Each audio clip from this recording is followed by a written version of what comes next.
ওনার হাঁটুতে অস্টিওআর্থ্রাইটিস, আমরা এক্সরে এবং আলট্রাসোনোগ্রাফি করে ডায়াগনোসিস করেছি।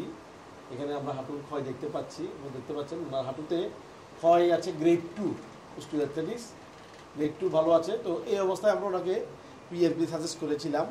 তো আমরা একটু জানতে চাই ওনার ব্যথা কোনো ইমপ্রুভ হয়েছে কিনা। আমরা 3টে সেশন পিআরপি দিই, তার মধ্যে 2টা দিয়েছি, আর একটা এখনো দেইনি।